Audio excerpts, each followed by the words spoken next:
ఏర్పాటు చేయబడిన వారుగా అనుదినము ప్రభువును ఘనపరుస్తూ చేరిన మీ అందరికీ యేసుక్రీస్తు నామమున శుభములు వందనాలు తెలియజేస్తాం. అందరికీ ప్రైజ్ ద లార్డ్. హల్లెలూయా. అందరికీ ప్రైజ్ ద లార్డ్. హల్లెలూయా.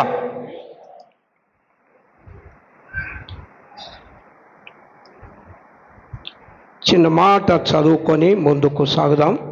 మొదటి రాజుల గ్రంథం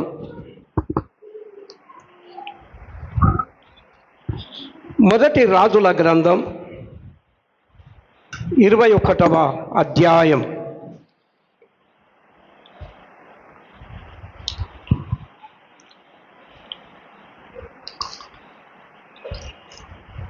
మొదటి 2 వచనాలు దయచేసి చదవాలని మనవి చేస్తున్నాము. మంచిగా మైక్ ఉన్న వాళ్ళు ఎవరన్నా ఉంటే దయచేసి చదవండి త్వరగా. టైం అప్పుడే.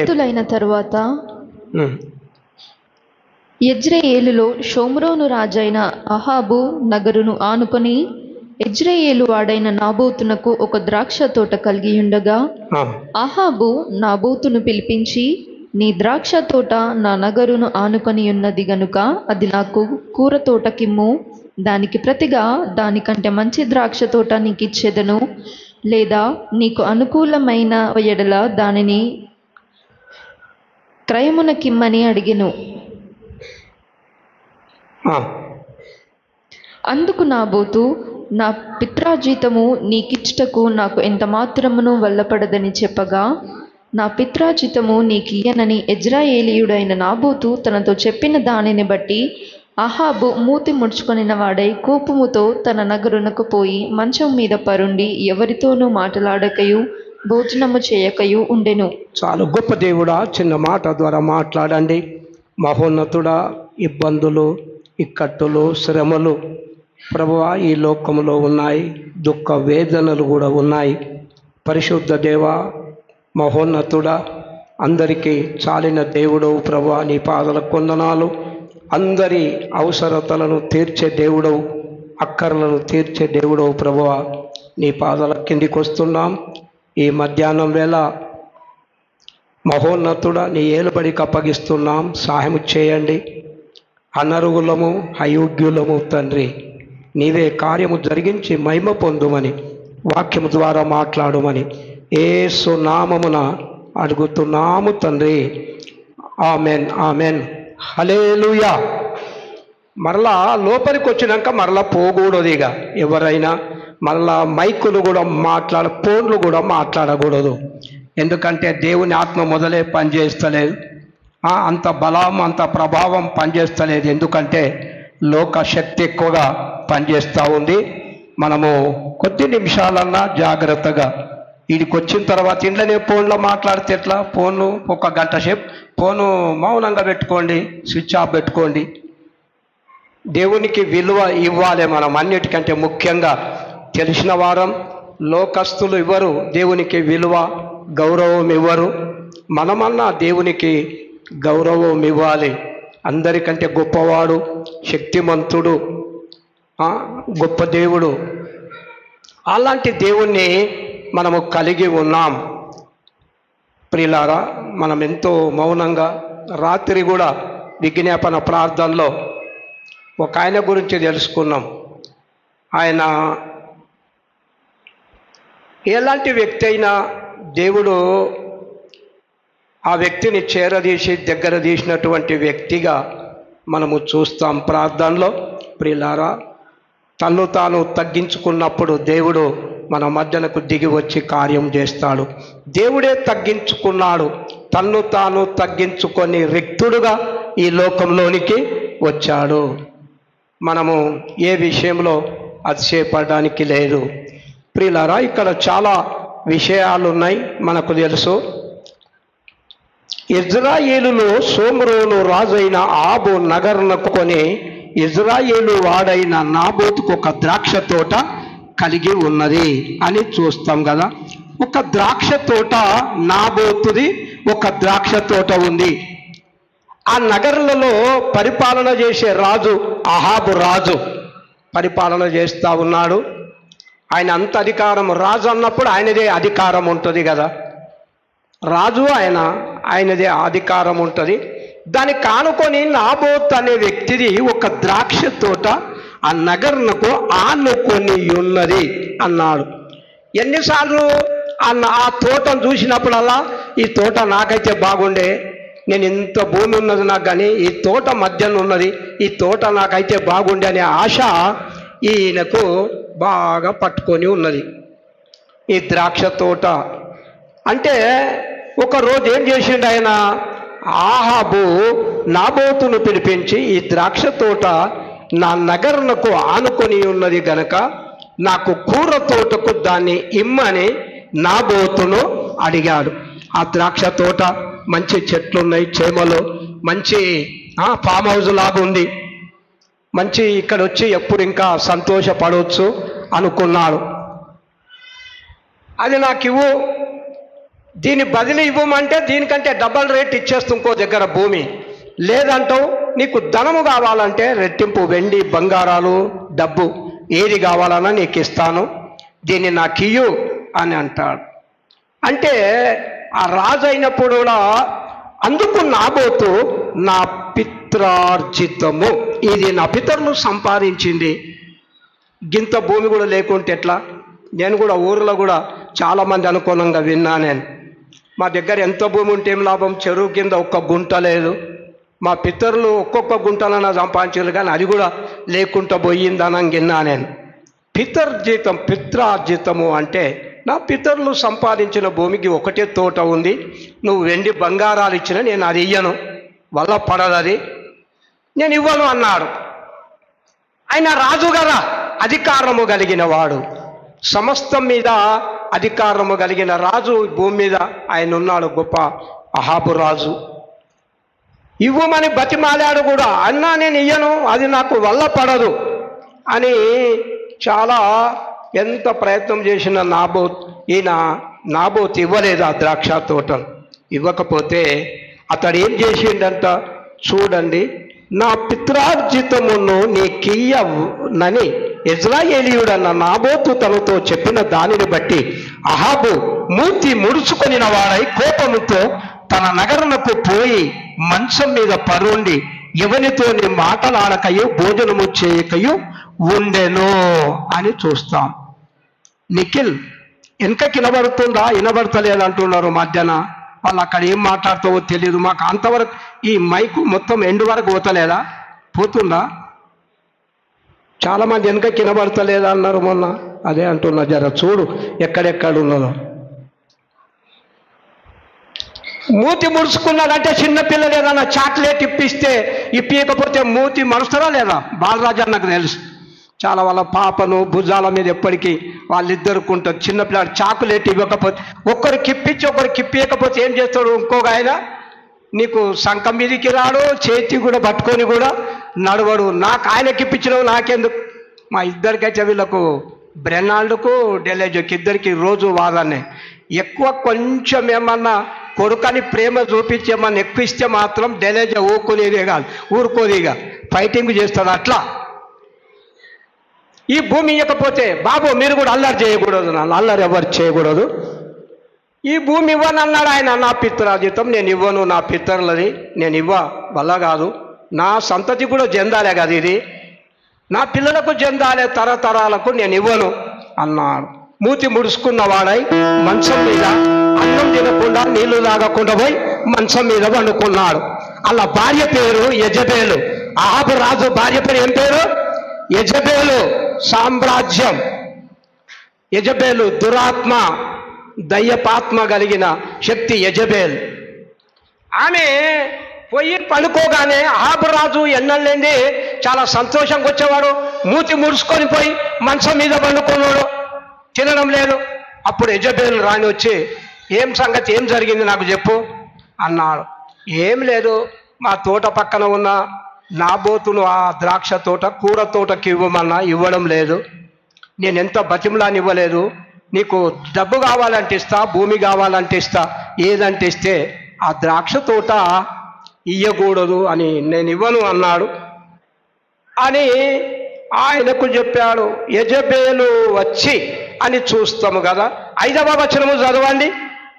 అంతటా మైక్ ఉన్నదా నాన్న? మైక్ ఉన్నది కదా, మంచిగా చదువు మరి. అంతటా అతని భార్య అయిన యెజబేలు వచ్చి, నీవి మూతు ముడుచుకొనిన వాడవై భోజనము చేయక యుండెదవేమని అతని అడుగగా, అతన్ని అడుగుతా ఉంది, మూతెందుకు మూడుచుకున్నావు? ఇప్పటికి కూడా మందిరాలలో కూడా ఉన్నారు, టైం ఇవ్వకపోతే కూడా కొంచెం జారుకునేటోళ్ళు రకరకాలుగా ఉంటారు. ఇక అందులో చాలామంది పెద్ద పెద్ద సంఘాలలో కూడా ఇదే పరిస్థితి. సంఘం ఏకంగా ఏక మనసు లేకపోవడానికి కూడా కారణం ఇంటికాడ కుటుంబంలో ఎన్నెళ్ళింది, చిన్న ఆయన ముఖం మార్చిండు, పెద్ద ఆయన ఉన్నాడు, ఇట్లా మన కుటుంబాలలో కూడా ఉంటాయి ఈ రీతిగా. నువ్వు మూతి ముడుచుకున్న వాడవై భోజనము చేయక ఎందుకు ఈ విధంగా ఉన్నవని యెజబేలు తన భార్యను అడగగా, అతడు ఆమెతో ఇట్లా నేను నీ ద్రాక్ష తోటను క్రయమునకు నాకిమ్ము, లేక నీకు అనుకూలమైన ఎడల దానికి మారుగా మరి ఒక తోట నీకిచ్చేదనని యెజ్రెయేలుడైన నాబోతుతో నేను చెప్పగా, అతడు నా ద్రాక్ష తోట నీకియ్యననెను. అందుకు మొక్కం మార్చాడు. అందుకేం చేసిండు ఆయన? మొక్కము మార్చుకున్నవాడై ఇంటికి వచ్చాడు. అతను ఇయ్యనన్నాడు కాబట్టి అని ఆశించిండు ఆ తోటను ఆశించి ఇయ్యను అనేసరికి మూతి ముడుచుకొని వచ్చాడు. అప్పుడు ఏమంటుంది తెలుసా యెజబేల్? చూడండి ఎంత ఆ భర్తను హాబును ఏమంటుందో చూడండి. హాబును ఏమంటుందంటే, నువ్వు తన భార్య అయిన యెజబేలు, చాలు నాన్న, నువ్వు రాజువు కావా? నువ్వు పరిపాలన చేస్తలేవా? అయినా నువ్వు రాజువు కావా? నువ్వు పరిపాలన చేస్తలేవా? ద్రాక్ష తోట ఇయ్యకపోవడంతో నువ్వు మూతి ముడుచుకుంటావా? ఒక్క 10 minutes లోపల ద్రాక్ష తోట నీకు ఇచ్చేస్తా, నువ్వు లేచి తిను అన్నది ఆహాబును యెజబేలు అన్నది. అట్లా ఏ విధంగా ఇస్తావు నాకని అతని భార్య అయిన యెజబేలు వచ్చి మూతి ముడుచుకున్న వాడవై భోజనము చేయక ఉండేదేమని అతని అడుగగా, అతడు ఆమెతో ఇట్టను ద్రాక్ష తోట క్రయమునకు నా కిమ్ము లేక అనుకూలమైన దానికి మారుగా మరి ఒక ద్రాక్ష తోట నీకిచ్చదనని యెజ్రెయేలీయుడైన నాబోతుతో నేను చెప్పగా, అతడు నా తోట నీకియ్యనెను. అందుకతడు భార్య అయిన యెజబేలు, ఇశ్రాయేలులో నువ్వు ఇప్పుడు రాజ్య పరిపాలన చేయటం లేదా?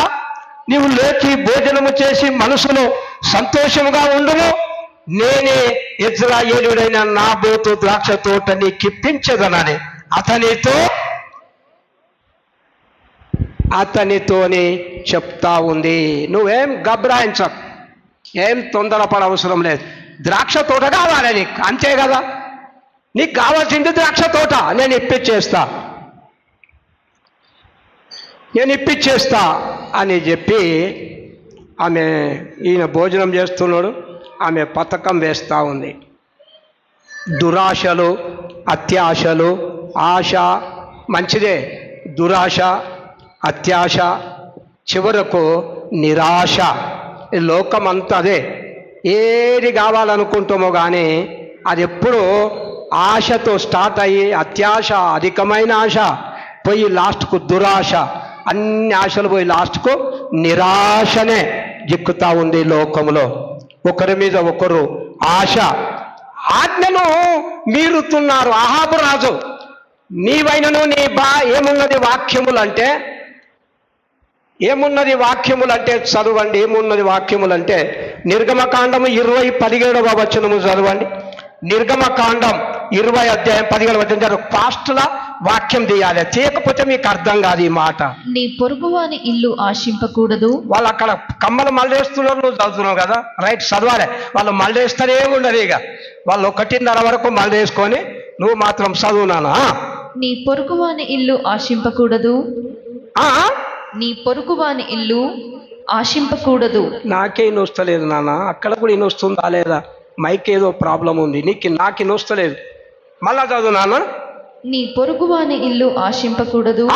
అదే, నీ పొరుగువాని ఇల్లు ఆశింపకూడదు.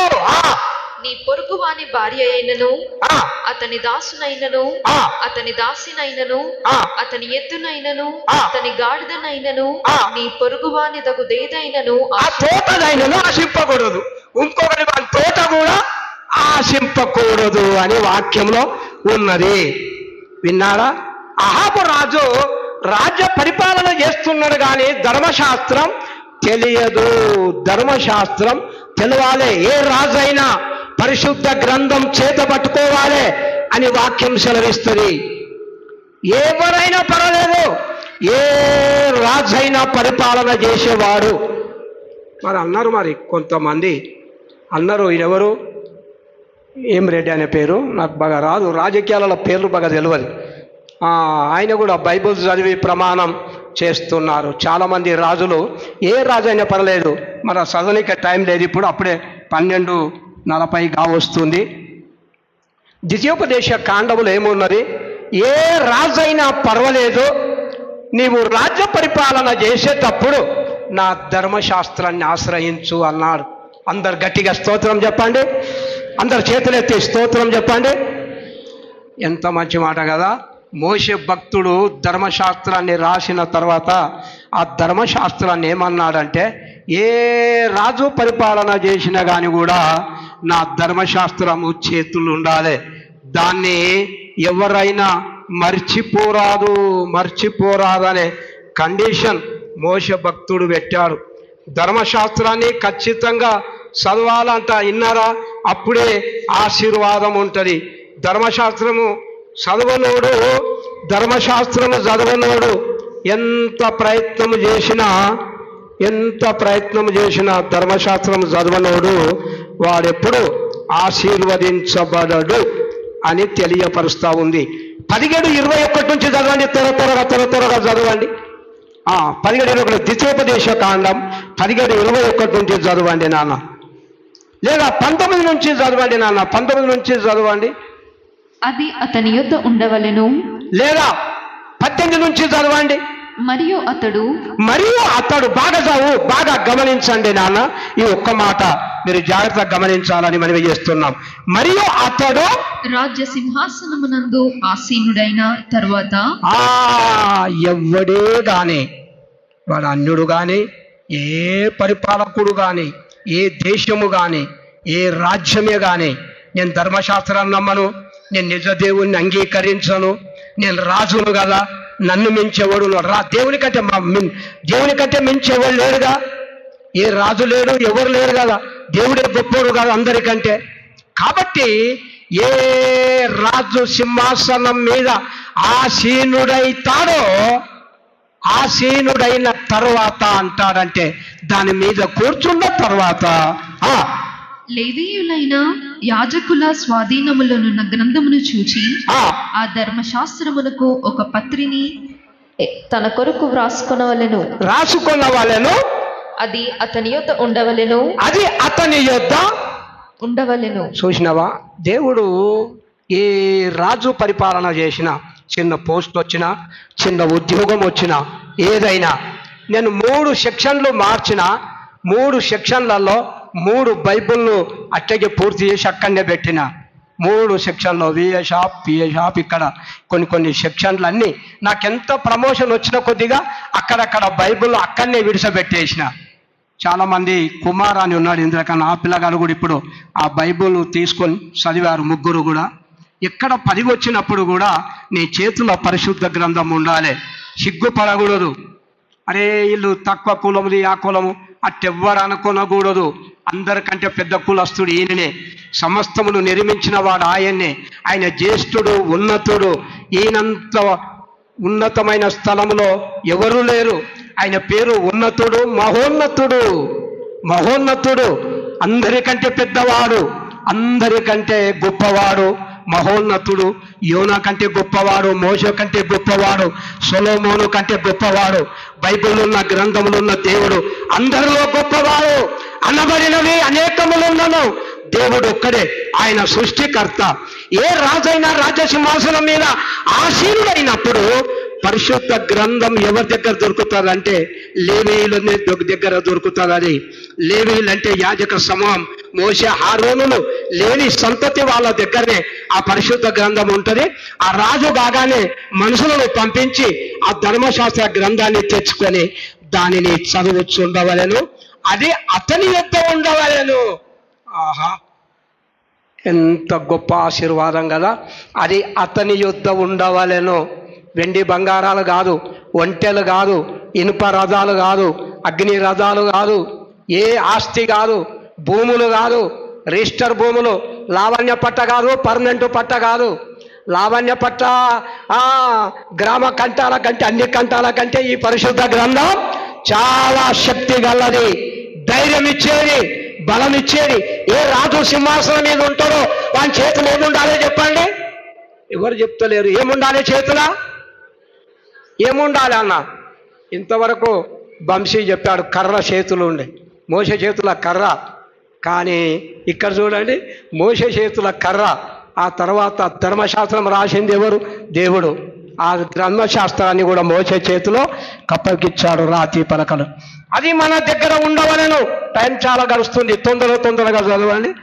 ఆ తర్వాత లేవీయుల యొద్ద యాజకుల స్వాధీనములోనున్న గ్రంథమును చూచి ఆ ధర్మశాస్త్రమునకు ఒక ప్రతినిధిని తన కొరకు రాసుకున్న వాళ్ళను అది అతని యొద్ద ఉండవలెను. అతడంటే ఎవరు చెప్పండి? అతడంటే ఎవరు? తొందరగా చెప్పాలన్న. అతడంటే ఎవరు? అది అనండి మరి. అతడంటే ఎవరు? రాజు. సింహాసనం మీద కూర్చున్న రాజు దగ్గర గ్రంథం ఉండాలి. సురేష్ అని ఉన్నాడు, చార్జ్ మ్యాన్. ఆయన బాపనోడో మరి ఏదో తెలియదు. నేను ఒక్క రోజు వెళ్ళి సెక్షన్లో మోకాలుని ప్రార్థన చేస్తున్న టైం దొరికింది, ఎవ్వరు రాడని ప్రశాంతంగా పోయి నేను ప్రార్థన చేస్తున్న. ముంగట గ్రంథం ఉంది. ఆయన వచ్చి రాక అన్నాడు, మరొకసారి ఈ పని చేయకూడదు సెక్షన్లో అన్న, మరొకసారి ఈ పని చెయ్యకూడదు అన్నాడు. 3వ రోజు నాడు ఆయననే ట్రాన్స్ఫర్ అయ్యిండు. 3వ రోజు సెక్షన్ ఆయనకు నాకు వేరైపోయింది. నర్సయ్య, ఒకరోజు నువ్వు నిన్న అట్లా అన్నగానే అనుకున్న దానికి ఇట్లూపుతాడు ఆయన ఎప్పటికీ. నేను అన్నదానికి నువ్వేమనుకోకు. నేను అన్నా కానీ ఎవరన్నా పెద్దోళ్ళు చూస్తే నీకు చాలా ప్రమోషన్ అవన్నీ అని అన్నాడు నా దగ్గర. నేను ఎక్కడ పోయినా గ్రంథము చేతిలోనే నన్ను అంటాను. ఈ స్థితి దాకా నన్ను తీసుకొని వచ్చింది గ్రంథమే. దేవుని గ్రంథము మనం ఎప్పుడు చదువుతుండవు. గ్రంథమును చూచి ధర్మ ప్రతినిధి తమ కొరకు రాసుకున్న వాళ్ళేనో అది అతని యొద్ద ఉండవలేను. చదువు నాన్న. తన రాజ్యమందు తానును తన కుమారులను ఇజ్రాయేలుల మధ్యను దీర్ఘాయుష్మంతులగుటకై. ఆహా, ఎంత మంచి మాట ఉన్నది కదా. నాకు గదేనేమో అనిపిస్తుంది. కొన్నిసార్లు ప్రార్థన చేస్తూ నేను కూడా ఉన్నప్పుడు, ప్రభువా నీ ధర్మశాస్త్రమే నాకు దీర్ఘాయుష్ ఇచ్చిందేమో. ఎన్నో మార్లు కార్లు బలహీనంగా అలాంటి స్థితిలో ఉన్నప్పుడు నీవు ఒకటే మాట అన్నాడు, రాజు అయితే కావచ్చు కానీ దీర్ఘాయుష్ ఎవరి చేతిలో ఉంది? రాజరికం ఎవరు ఇవ్వాలి చెప్పండి? ఎవరు ఇవ్వాలి రాజరికం? దేవుడు ఇవ్వాలి. దీర్ఘాయుష్ ఎవరు ఇవ్వాలి?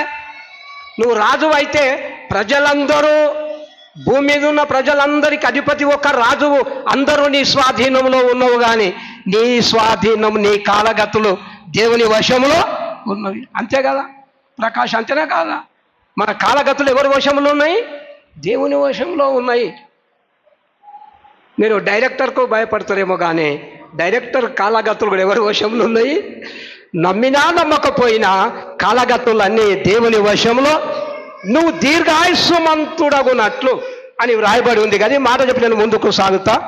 ఇక్కడ కానీ తాను సహోదరుల మీద దీర్ఘాయుష్మంతులగుటకై తాను తన సహోదరుల మీద గర్వించి ఈ ధర్మశాస్త్రం విడిచిపెట్టి కుడికి కానీ ఎడమకు కానీ తాను తులనక యుండునట్లు తన దేవుడైన యెహోవాకు భయపడి ఈ ధర్మశాస్త్ర వాక్యములన్నిటినీ కట్టడలను అనుసరించి నేర్చుకొనుటకు అతడు తాను బ్రతుకు దినములన్నిటను ఆ గ్రంథమును చదువుచుండవలెను. విన్నారా? చెవిగలవాడు వినుగాక. నువ్వు గ్రంథం పట్టుకొని రాత్రింబగళ్ళు దివారాత్రములు నువ్వు ధ్యానము చేస్తావో అది ఖచ్చితంగా నిన్ను కోట్ల పబ్లిక్ల మధ్యన, లక్షల పబ్లిక్ల మధ్యన అది సింహాసనం మీదనే నిన్ను కూర్చుని పెడుతుంది. పెంట కుప్పల మీదికేని నిన్ను పైకెత్తుతుంది, జనములలో నుండి నిన్ను హెచ్చింపజేస్తుంది. దేవుని వాక్యమును ప్రేమించేవారు, సంఘాన్ని ప్రేమించేవారు, యేసును ఆశ్రయించేవారు, నువ్వే దిగులు భయం ఉండకూడదు. నువ్వు దేవునికి భయపడతావా? ఈ లోకానికే, భయానికి, అనారోగ్య పరిస్థితులు ఏది కూడా నిన్నంట చాలదు. నువ్వు దాన్ని చదువు చుండవలెను, దానిని కుడికి కానీ ఎడమకు కానీ నువ్వు దానిని చదువుచుండవలెను. అది సంగతి. ఇప్పుడు ఇంత ఇష్టం ఎందుకు వచ్చిందంటే గ్రంథం గురించి వచ్చింది కాబట్టి. ఆజ్ఞ మళ్ళా రండి మొదటి రాజుల గ్రంథం 21. త్వరగా సమయం అయింది, త్వరగా రండి. 21 చదవండి దయచేసి. 21 చదవండి. 21 అయితే మనము ఏమన్నాడు ఆయన? ద్రాక్ష తోట వల్లబడదంటే ఈయన ఏమన్నాడు? ఇప్పుడు అహాబు రాజుకి ఏమర్థమవుతుంది? ఆజ్ఞ తెలియదు ఆయనకు. నీ పొరుగువాని భూమే కానీ, ఎద్దునే కానీ, గాడిద కానీ, దేనినైనను నువ్వు ఆశించకూడదు. ఎందుకు ఆశించకూడదు అంటే వానికి ఇచ్చిన కంటే 10 అంతలు నీకు ఇస్తాడు దేవుడు. ఏది అవసరం, నాకు ఇది అవసరం అంటే ఇస్తాడు దేవుడు. కాబట్టి నీవు దాన్ని ఆశ్రయింపకూడదు, మీరు దాన్ని ఆయనను ఆశింపకూడదు. అంటే అహాబురాజు ఏం చేసిండు? అహాబురాజు భార్యకు చెప్పిండు, భార్య ఏం చేసింది? ఇక్కడ వినండి, ఇక 2 సెకండ్లు. పనికి మాలిన ఇద్దరు సాక్షులను పిలుచుకున్నారు ఆ పట్టణంలో నుండి. పనికి మాలిన 2 సాక్షులను పిలుచుకొని వాళ్ళకు కొంత అమౌంట్ ఇచ్చి నువ్వు అబద్ధ సాక్ష్యం చెప్పాలి. ఊరా ఉపవాస కూడికలకు ఏర్పాటు చేసి చిన్నలను పెద్దలందరినీ పిలువనంపించి 2 పనికి మాలినలను సాక్షులుగా పెట్టి, నాబోతు ద్రాక్ష తోట అహాబు రాజుకి ఇయ్యనన్నాడు కాబట్టి అతని మీద ఒక తప్పు మోపాలి. ఏ తప్పు మోపాలి అతని మీద అంటే రాజును దేవుణ్ణి ఇద్దరిని దూషించిండని మీరిద్దరు సాక్ష్యం పలకాలి. సాక్ష్యం పలికితే ఆ సాక్ష్యము ఒకే అయ్యిందనుకోండి, దానికి ప్రతిఫలం ఏమిటి? ఊరవటకి తీసుకొని పోయి అహాబును రాళ్లతో కొట్టి చంపాలి. అది ఆజ్ఞ. ఈ అహాబు తొందరగా పోయింది, 2 పనికి మాలినలను పట్టుకున్నది, సాక్ష్యం తీసుకొచ్చింది, ఉపవాస కూడికి ఏర్పాటు చేసింది, జనాలందరినీ సమకూర్చి అయ్యా మీ అందరి ముంగట ఒక మనవి చేస్తున్నా, తోట సంగతి విడిచిపెట్టు, దేవుణ్ణి రాజును కూడా దూషించింది ఈ నాబోతుని ఏం చేస్తాం ఇప్పుడు? అయ్యా మీరిద్దరు ఎవరో చెప్పండి అంటే ఆ 2 పనికి మాలిన 2 వచ్చి మేము వింటున్నప్పుడు అహాబు రాజును దేవుణ్ణి ఇద్దరిని కూడా దూషించిండు అని 2 పనికి మాలిన సాక్షులు చెప్పాడు. 2 పనికి మాలిన సాక్షులు చెప్పగానే ఇప్పుడు నాబోతుని ఏం చేయాలి? మరి ఇప్పుడు పగ సాధింపు ఇయ్యలేడు కదా. రాణి మొదలై యెజబేలు, ఆ యెజబోలు సాతాను అపవాది. ఆ యెజబేలు ఏం చేసింది? ఊరు బయటికి నాబోతుని తీసుకొని పోయి ఊరు వెలుపలికి పోయి ఊర్లో ఎంతమంది ఉన్నారో అంతమంది రాళ్ళతోని నాబోతును కొట్టి చంపేశారు. నాబోతును కొట్టి చంపేసిన తర్వాత వర్తమానం వచ్చింది. ఇప్పుడు ఏమని వర్తమానం వచ్చింది? యెజబేల్ దగ్గరికి, అమ్మా నాబోతు ఊరు బయట రాళ్లతో కొట్టి చంపాం, నాబోతు ఇప్పుడు సజీవుడు కాదు, అతడు సచ్చినవాడు. నాబోతు సజీవుడు కాదు, సచ్చినవాడు, చనిపోయాడు అని చెప్పగానే ఇప్పుడు యెజబేలు వెళ్ళి అహాబు రాజు దగ్గరికి వెళ్ళి అంటుంది, లేవు, ఇప్పుడు నాబోతు సజీవుడు కాదు, వాడు మృతుడైండు, చనిపోయిండు. నువ్వు లేచిపోయి ఆ ద్రాక్ష తోటను నువ్వు స్వాధీనం చేసుకో. నాబోతు చచ్చిండు కానీ దేవుడు చావలేదుగా, దేవుడు సజీవుడు కదా. అందుకనే ఒక యాజకత్వం ఏమన్నాడంటే, అందుకని ఒక మాట అన్నాడు, సజీవుడు మోషే యాజకత్వం, అహరోను యాజకత్వం, వీళ్ళందరూ యాజకత్వం చేసుకుంటూ వస్తున్నారు. బలులు అర్పించుకుంటూ వస్తున్నారు. మేకలను, గొర్రెలను, ఒంటెలను, పశువులను, గువ్వలను, పావురాలను అన్ని బలులు అర్పించుకుంటూ వస్తూ ఉన్నారు. అర్పించుకుంటూ వచ్చిన కొలది మోషే అవుట్ అయ్యిండు, ఆరోను పోయిండు, ఇంకా వాళ్ళ కొడుకులు ఎలియాలు వాళ్ళందరూ కొడుకులు వెళ్ళిపోతూ ఉన్నారు. కానీ దేవుడు ఏమనుకున్నాడంటే పర్మనెంట్ వ్యక్తి కావాలి. బలి అర్పించాలంటే పర్మనెంట్ వ్యక్తి కావాలి. ఈ మామూలుగా బలులని చనిపోతారు, మళ్ళీ ఇంకొక ఆయన అట్లా కాదు. అందుకనే తన కుమారుడైన యేసు ఏకరీతిగా సజీవుడుగా ఉన్న దేవుడు ఒక్క బలి అర్పించడము ద్వారా మనకందరికి కూడా విమోచన దొరికింది. ఈయన తర్వాత ఇంకా బలి అర్పించడానికి మరలా యాజకుడు లేడుగా, ఇంకా యాజకుడే లేడు. ఎంతోమంది చనిపోతూ యాజకత్వం మారింది. కానీ ఈయన యాజకత్వము నిరంతరము యుగాలు ఉండే యాజకత్వం. అట్లానే ఈయన చనిపోయిన తర్వాత పోయి ఏం చేసిండు? స్వాధీనం వదలడానికి రథాలు సిద్ధం చేసిండు. అన్ని చేసిపోయి ఆ ద్రాక్ష తోటలకు వెళ్ళిండు. ద్రాక్ష తోటలకు వెళ్ళగానే వెళ్ళి డోర్ వేసి ఆ ఫామ్ హౌస్ లాంటి మంచి సస్యశ్యామలమైన అందమైన ఆ ద్రాక్ష వనాలకు, ఆ తోటలకు వెళ్ళగానే ఏలియా దిగిండు. ఏలియా ప్రవక్త దిగిండు. ఎంబడే దిగిండు ఏలియా ప్రవక్త. అహాబు, నువ్వు చేసిన పనేమిటి? రాళ్లతో నాబోతును అన్యాయముగా రాళ్లతో కొట్టి చంపావు కదా. దేవుడు లేడనుకున్నావా? ఇజ్రాయేల్లో దేవుడు లేడనుకున్నావా? దేవుడు చూడడనుకున్నావా? కన్నులు కలగజేసిన వాడు, చెవులు నిర్మించిన వాడు వినకుండునా కానలేడు అనుకున్నావా? నాబోతును అన్యాయంగా ద్రాక్ష తోట కొరకు నాబోతును ఎందుకు చంపించావు? వెంటనే ఏలియా వచ్చి ఏమని చెప్తున్నాడంటే, ఏలియా వచ్చి అహాబు దగ్గరికి వచ్చి, నీ భార్యకు అమ్ముడు పోయిన వాడవు, నీలాంటి వాడెవడూ లేడు. నీ భార్య మాట విని నాబోతును ద్రాక్ష తోటలో చంపించావు కదా, నీవు కూడా ఎట్లా నాబోతును రాళ్లతో కొట్టి చంపించావో నువ్వు అదే ప్రకారంగా నీవు కూడా అట్లనే నీ భార్య చనిపోతుంది. ఊరి దగ్గరున్న ఊళ్ళున్న కుక్కలన్నీ వచ్చి ఆమె రక్తాన్ని నాకుతాయి. ఇది అన్యాయం కదా, ఎందుకు చేశావు అట్లా అని వెంటనే కబురు పంపించాడు. ఆ మాట చదువు నాన్న. 17వ వచనము చదవండి. 17వ వచనం త్వరగా చదవండి. అప్పుడు యెహోవా వాక్కు తిష్బీయుడైన ఏలియాకు ప్రత్యక్షమై ఇలాగు సెలవిచ్చెను, నీవు లేచి షోమ్రోనులోనున్న ఇశ్రాయేలు రాజైన అహాబును ఎదుర్కొనుటకు బయలుదేరుము. అతడు నాబోతు యొక్క ద్రాక్ష తోటలో ఉన్నాడు. అతడు దానిని స్వాధీనపరచుకొనబోయెను. ఎవరికి సాధ్యమైతుంది దేవుని అనుమతి లేకుండా? దేన్ని స్వాధీనపరచుకోగలం చెప్పండి? మనం నేర్చుకునే పాఠం చిన్నది కూడా దేవుడు అనుమతి ఇవ్వాలి కానీ తప్ప మనము దేన్ని స్వాధీనపరచుకోలేం. ఏది మన వశములో లేదు. ఎవరికి సాధ్యం? అన్యాయముతోని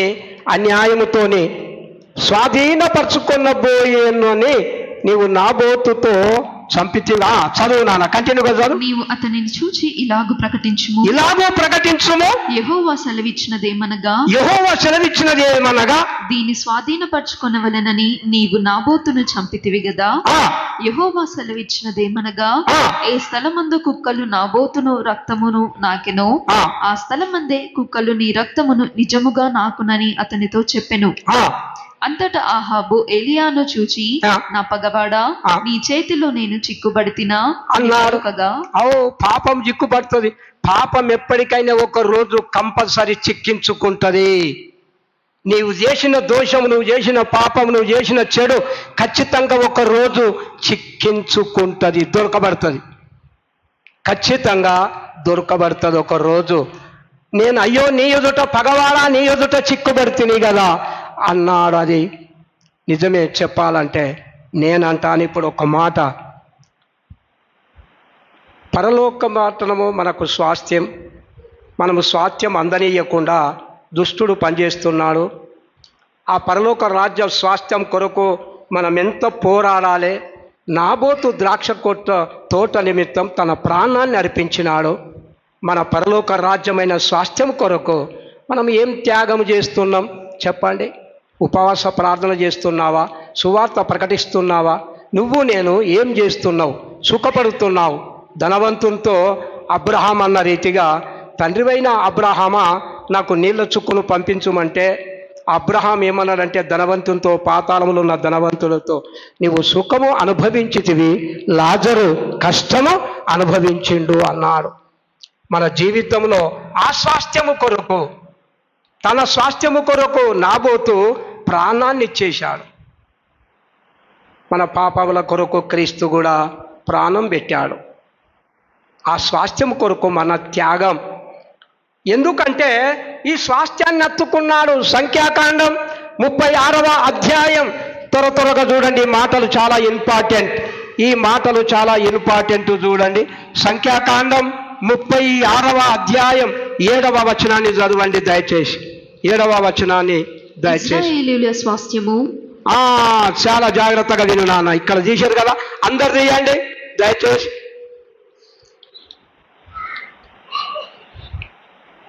బైబిల్ తీయాలి. ఇప్పుడే చెప్పాను కదా, ప్రతి ఒక్క దగ్గర ఒకటి. ఆర్ విజయరావు దగ్గరనే బైబిల్ కనిపిస్తుంది. వచ్చేటప్పుడు మంచిగా చేతులు పట్టుకొని వస్తాడు ఆయన. మిగతా ఎవరి దగ్గర బైబిల్ కొందరు వస్తారు. రోజు బైబిలే దగ్గర ఉండాలి. చిన్న పాకెట్ బైబిల్ పెట్టుకోండి. ఎవరైనా ఆఫీసర్కు భయం అయితే ఎవరేమన్నారు? లేదు సార్, నాకు ఆరోగ్యం బాగాలేదు, జర ప్రేయర్ చేసుకో. ఎవరేమన్నారు? దేవుని మీద ఆధారపడినప్పుడు చిన్న పాకెట్స్ బైబిల్ కానీ, కొత్త నిబంధనలు కానీ ఏదన్నా మన దగ్గర ఉండాలి. బైబిల్ ఇజ్రాయేలుల స్వాస్థ్యము ఒక గోత్రములో నుండి వేరొక గోత్రములోనికి పోకూడదు.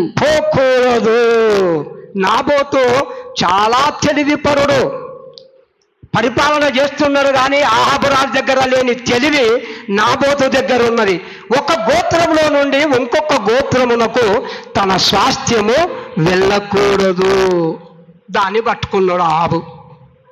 మనం చెప్పాలి, ఏదన్నా అన్యుడు నీదన్నా ప్రశ్న వేసినప్పుడు, నీవే పని గురించి చేసినప్పుడు బైబిల్లో నీకు దొరకదంటూ ఏది లేదు. నీ సమస్య, నీకెలాంటి సమస్య వచ్చినా పరిష్కారం బైబిల్, పరిష్కారం దేవుని వాక్యం, పరిష్కారం దేవుని నోటి మాట నీకు దీవెనకరంగా ఉంటుంది. అహాబు ఎట్లా పట్టుకున్నాడు చూడండి బైబిల్ను.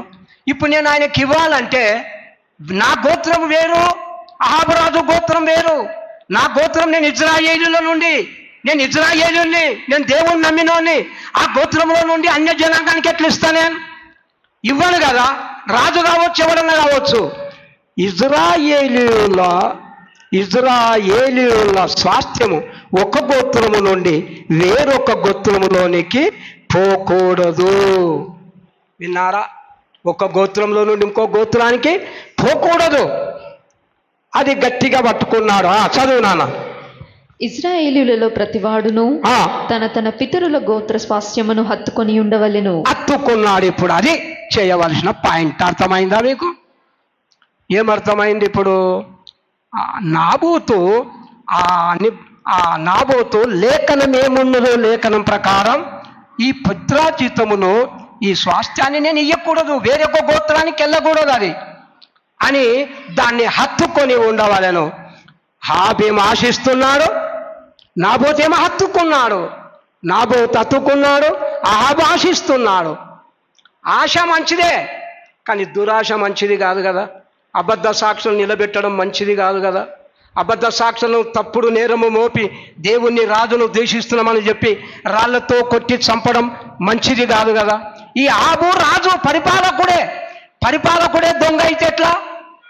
పరిపాలకుడే సరిపోయిన స్థితిలో లేకుంటే ఎట్లా? చూడండి, యెహెజ్కేలు గ్రంథం 46వ అధ్యాయం 16వ వచనము చదవండి దయచేసి. 18వ వచనము చదవండి. యెహెజ్కేలు గ్రంథం ఈ మాటలు జాగ్రత్తగా మీరు గమనించాలని మనవి చేస్తున్నాం. యెహెజ్కేలు గ్రంథం 46వ అధ్యాయం 18వ వచనాన్ని చదవండి. తీశాను అందరు? పేజీ నంబర్ చెప్పమంటావా?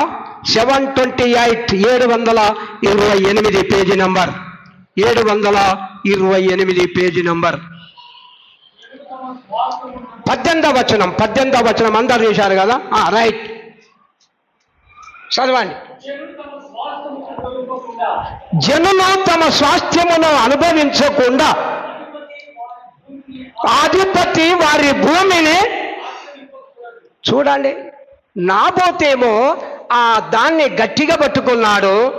వీడు ఈ అహాబేమో రాజు అంటే అధిపతి, పరిపాలకుడు. ఈ అధిపతి వారి భూమిని ఆక్రమింపకూడదు. ఎవరి భూమిని? జనులు తమ స్వాస్థ్యమును అనుభవించకుండా అధిపతి వారి భూమిని ఆక్రమింపకూడదు. నా జనులు తమ భూములను విడిచి చెదిరిపోకుండానట్లు అతడు తన భూమిలో నుండి తన కుమారులకు భాగమును ఇవ్వవలెను అని మోషే భక్తుడు ఇక్కడ యెహెజ్కేలు ప్రవక్త తెలియజేస్తా ఉన్నాడు. అహాబు అక్రమముగా ఆక్యుపై చేసుకున్నాడు, ఆక్రమించుకుంటున్నాడు. ఎన్ని తప్పులు అంటే ధర్మశాస్త్రానికి వ్యతిరేకంగా ఎవరు నడుస్తున్నారు? అహాబు రాజు నడుస్తున్నాడు. పూర్తిగా ఆపోజిట్లో నడుస్తూ ఉన్నాడు. విన్నారా? దేవుని ఆజ్ఞ ప్రకారం ఆక్రమింపకూడదు. వాక్యంలో ఉన్నది. హబక్కూకు రాసిన గ్రంథం చూడండి దయచేసి. హబక్కూకు రాసిన గ్రంథం చదవండి దయచేసి. హబక్కూకు రాసిన గ్రంథం చదవండి దయచేసి.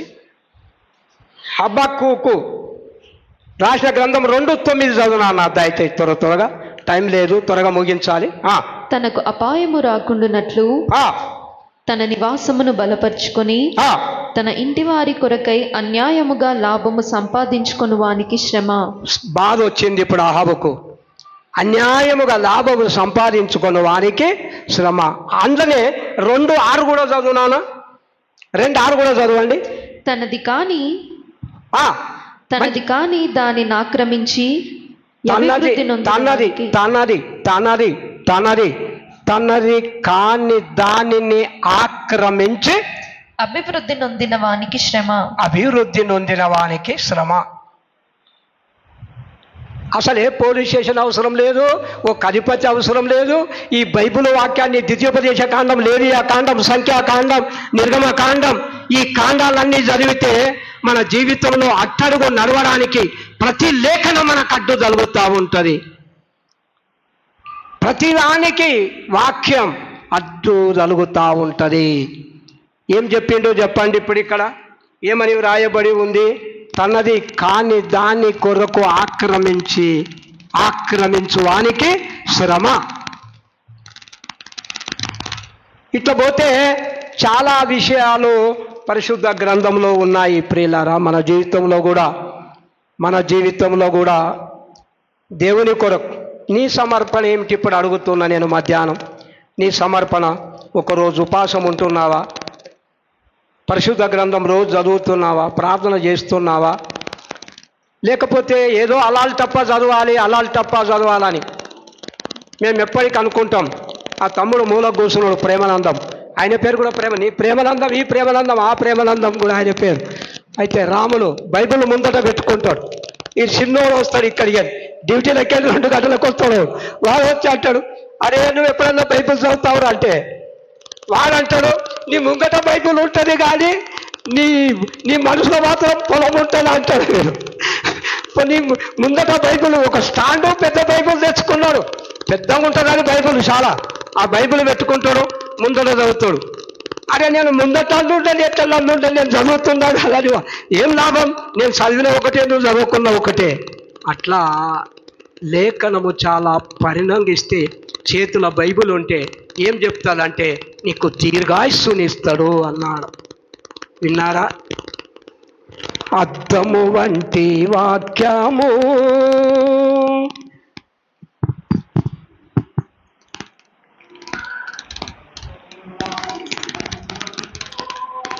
అద్దము వంటి వాక్యము అద్దము వంటి వాక్యము, సుత్య వంటి వాక్యము ఉన్నది కదా. పాట, మంచి పాట ఉన్నది. సమయము మాట చెప్తున్నాను. మనం ఎప్పుడు చూసినా పరిశుద్ధ గ్రంథం. కొంతమంది, నేను ఒకసారి పాల్పోస్ట్ ఆయన ఇందిరకర నుంచి గౌడు పాల్పోవటానికి వచ్చినుండే, నువ్వు ఎప్పుడు చూసినా నిన్నేం ఒకటే చూస్తున్నా, ఒకటే బైబుల్, ఇదే పుస్తకం పట్టుకున్నావు, ఈ పుస్తకం ఇంకా అయిపోలేదా అన్నాడు. ఈ పుస్తకం అయిపోలేదా ఇంకా, ఎప్పటికీ ఇదే చదువుతుంటావు? నేను ఇస్తే నేను చదివేస్తే ఇప్పుడు గంటలు చదివేస్తాను నీ బైబుల్ అన్నాడు. అంటే ఇవన్నీ పుస్తకాలు మనుషులు రాసినాయి, ఈ పుస్తకం దేవుడు రాసిందన్న. ఈ పుస్తకం ఎవరు రాసిండ్రు? దేవుడు రాసిండు. నీ బతికినన్ని రోజులు ధ్యానం చేసిన, ఇప్పుడు మాట చెప్తా, ఈ రోజున ఆయుష్కాలం వెళ్ళిపోయేటట్టు ఉన్న దేవుడు 70 ఏళ్ళు బతికినో 65 బతికినో వెళ్ళిపోతుంది. ఇప్పుడు చదువుతున్నా నేను, ఇంకా చదివినా ఇంకా బైబిల్ మళ్ళా కొత్తగా చదవాలి అన్నంతనే మిగులుతుంది ఇంకా. మరి లేకపోతే ఇంతమంది బైబిల్ పట్టుకొని ఎందుకు లక్షల మంది దెబ్బలు కొట్టినా, చీ అన్నా, ఈ గల్లీకి వచ్చి మీరు ప్రకటించొద్దన్నా, ఈ గల్లీకి రాకూడదన్నా, దెబ్బలు కొట్టాలన్నా ప్రాణం త్యాగంతో ఎందుకు పట్టుకొని తిరుగుతున్నారు? మరి అందులో మహాప్రభావం, మహాశక్తి బైబిల్ గ్రంథంలో ఈ వాక్యం సజీవమైంది, బలము గలది, 2 అంచులు గల ఖడ్గం, వాడి అయిన 2 అంచులు గల ఖడ్గం. దేవుని వాక్యం మనకు సరిగ్గా ప్రార్థనలుండి, సరిగ్గా బలవంతులు ఉండే, ఉపవాసముగా ఉంటే దేవుని పరలోక వర్తమానం ఆ గని గనుక మన హృదయంలో ధ్యానము చేయగలిగితే దీంట్లో ఉన్నంత ఆనందం ఇంకెక్కడ? జుంటు తేనె ధారల కంటే కూడా నీ వాక్యం, జుంటు తేనె ధారల కంటే కూడా వాక్యం శక్తి గలది, చాలా బలమైనటువంటిది దేవుని వాక్యం. సాతానుడు ఏం చేస్తున్నాడు? ఇన్న వాక్యాన్ని యేసు ప్రభు నాలుగు రకాల విత్తనాల గురించి చెప్పాడు కదా. ఒకడు తోవ పక్కల పడ్డోడు, ఒకడు ముండ్ల పొదల పడ్డోడు, ఒకడు రాతి నీళ్ళలో పడ్డోడు, ఒకడు మంచి నీళ్ళలో పడ్డోడు. మంచి నీళ్ళలో పడ్డోడే ఫలించి 100 అంతలు ఫలం ఫలించాడు. కానీ రాతి నీళ్ళలో పడ్డోడు ఏం చేసిండు? ఆ పొదలు, ముండ్ల పొదలు అణిచేసినాయి.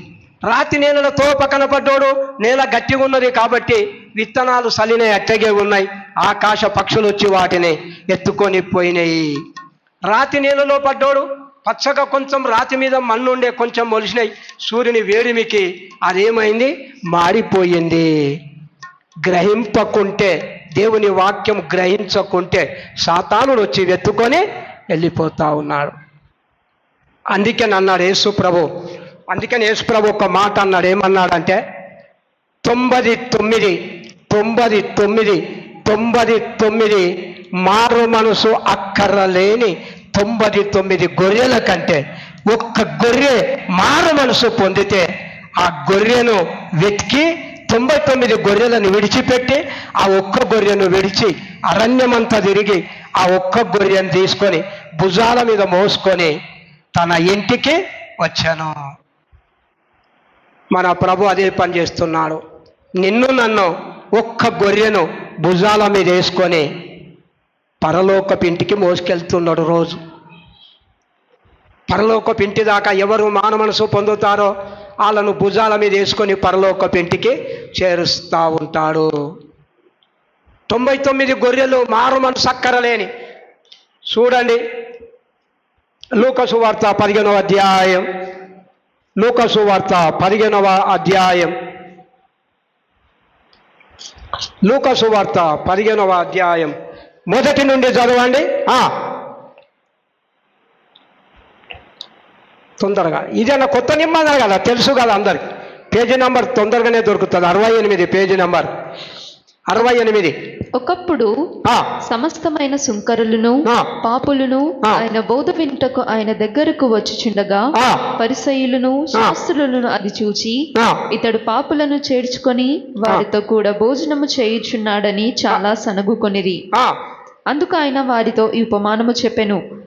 మీలో ఏ మనుషునికైనను 100 గొర్రెలు కలిగి ఉండగా వాటిలో ఒకటి తప్పిపోయిన ఎడల, 100 గొర్రెలు కలిగి ఉండగా వాటిలో ఒకటి తప్పిపోయిన ఎడల అతడు 99 అడవిలో విడిచిపెట్టి తప్పిపోయినది దొరుకు వరకు దానిని వెదక వెళ్ళడా, అది దొరికినప్పుడు సంతోషముతో దానిని తన భుజముల మీద వేసుకొని ఇంటికి వచ్చి తన స్నేహితులను పొరుగువారిని పిలిచి, మీరు నాతో కూడా సంతోషించుడి, తప్పిపోయిన నా గొర్రె దొరికినదని వారితో చెప్పును గదా. అటువలే మారు మనసు అక్కరలేని 99 మంది నీతిమంతుల విషయమై కలుగు సంతోషము కంటే మారు మనసు పొందు ఒక పాపి విషయమై పరలోకమందు ఎక్కువ సంతోషము కలుగును. చెప్పాను 99 గొర్రెలు ఉన్నాయి కానీ వాటికి ఏం అక్కర్లేదంట. చెప్పండి, ఏం అక్కర్లేదు. ఆడు ఉన్నది వాక్యం. ఏం అక్కర్లేదు వాళ్ళకు, ఏం అక్కర్లేదు. చెప్పండి, అందరు చెప్పండి, ఏం అక్కర్లేదు? మారు మనసు అక్కర లేదు. ఇప్పుడు మనం ఏ గొర్రెల కిందికి వస్తాం? మరి మన లెక్క ఎక్కడికి వస్తుంది? ఇప్పుడు ఒక్క గొర్రెనా 99 ఒక్క గొర్రె కిందిక?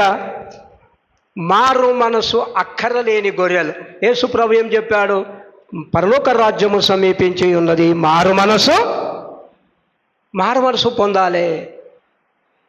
పాత మనసు, ఆదాము నుంచి వచ్చిన పాపం ఉన్నది మనసు లోపల. మారు మనసు అంటే యేసయ్య మనసు రావాలి. మారు మనసు, పాత మనసు తీసివేయాలి. 99 మారు మనసు అక్కర్రలేని గొర్రెలు ఉన్నాయి. 99 గొర్రెలు మారు మనసు అక్కరలేదు, బాప్తిస్మం అక్కరలేదు. ఈ దినాల్లో పిల్లలు కూడా మంచి మాటనే చెప్పాడు వంశీ. ఇప్పుడు 44వ కీర్తనలో మా పితరులందరూ వివరించిండ్రు, వినిపించారు, మేము దాన్ని అనుసరిస్తున్నాం. కోరాహు కుమారులు మన పిల్లలందరూ మారు మనసు అంటే నువ్వు దేవుని బిడ్డవా అని అన్యుడు అడుగుతాడు. ఒకడు దేవుని బిడ్డవా నువ్వు అన్నప్పుడు ఏం చేయాలంటే వాళ్ళు తాగకూడదు. నెంబర్ 1 పాయింట్, లోక సంబంధమైనవి ఆశించొద్దు. నువ్వు దేవుని బిడ్డవని తెలిసి కూడా ఏమన్నా చెడు అలవాట్లు, ఎలాంటి అలవాట్లున్నా ఆయనకు దూషణ వస్తుంది తప్ప మహిమ మాత్రం. చిన్న బాల్యము నుండే ఈ అలవాట్లన్నీ కట్టుదిట్టమైన రూల్స్ మనకు ఉండాలి. చాలా కట్టుదిట్టమైన రూల్స్ ఉండాలి మనకు. దేవుని బిడ్డలం అన్నప్పుడు ఒక ఆయన అన్నాడు, ఏమన్నాడో తెలుసా? ఎన్ని సువార్తలు ఉన్నాయి అన్నాడు. ఎన్ని సువార్తలు ఉన్నాయి? మా డెలేజా ఇప్పుడు పాట పాడింది, నిన్న సాటర్డే సాయంత్రం పాట పాడింది. ఇక్కడ ఎవరు లేరు, అలా దినాకరం లేడు కదా, దినాకరం దగ్గర ఉన్నాడు, పాట పాడిపించింది, డెలేజా పాడింది. ఆది కాండం నుంచి ప్రకటన గ్రంథం వరకు ఆ పాటల ఒక్కటి కూడా నేను ఇక్కడ బైబిల్ పెట్టుకొని ఇట్లా చూస్తూ ఉన్నా, ఏది మిస్ కాకుండా మొత్తం చదివేసిండ్రు వాళ్ళు. ఏది మిస్ కాకుండా మొత్తం ఉన్న వచనాలన్నీ ఆది కాండము, నిర్గమకాండము, లేవియాకాండం, సంఖ్యాకాండం, ద్వితీయోపదేశ కాండం, ఈ కాండాలన్నీ, కొత్త నిబంధనలు అన్నీ కూడా. అంటే మత్తయి, మార్కు, లూక, యోహాను 4 సువార్తలు అంటే 5వది నీ సువార్త. 4 సువార్తలు యేసు గురించి చెప్తే నీ సువార్త లోకానికి తెలియాలంటే నీ సాక్ష్యం కూడా ఉండాలి. ప్రియులారా, నీ సాక్ష్యం దేవుని బిడ్డలకు సింపుల్గా, లేకపోతే నువ్వు ఎక్కడ వెళ్తావో తెలుసా? మారు మనసు అక్కరలేని గొర్రెలలోకి వెళ్తావు. 99 గొర్రెల జనాభాలానికి మనం వెళ్తాం. 99 గొర్రెలు మారు మనసు అక్కరలేదు. నేను ప్రభువును వెంబడిస్తా, పాటలు పాడుతా, బైబిల్ చదువుతా, నా మనసు నాదే, నా మనసులో మాత్రం మార్పు ఉండదు.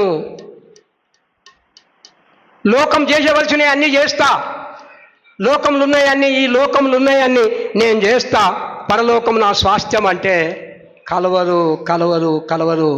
మారు మనసు పొంది కొత్తగా జన్మిస్తేనే కానీ పరలోక రాజ్యంలో ప్రవేశించలేవు. నికోదేముతో చెప్పిన మాట, ఒకడు కొత్తగా జన్మిస్తేనే కానీ పరలోక రాజ్యంలో ప్రవేశించలేవు. మనసు మార్పు చెందాలి.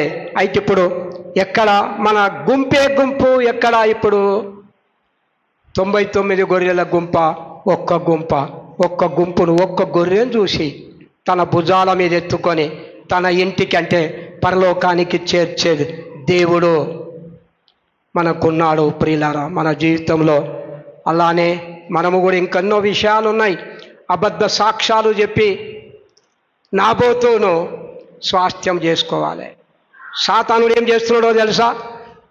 ఎట్లా జరిగింది అలా శివనాపురంలో, ఎట్లా జరిగింది ఆరాధన? కాంప్లైంట్ పోతుంది దుష్టుడు, అవన్నీ తీసుకుపోతుంటాడు.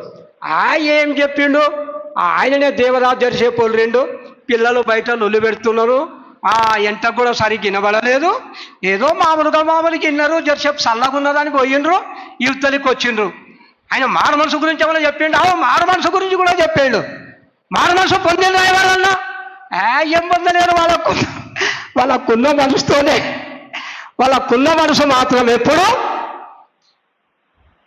మారు మనసు పొందుడి అని ఎందుకు చెప్పిండు ఆయన? మారు మనసు పొందుండి.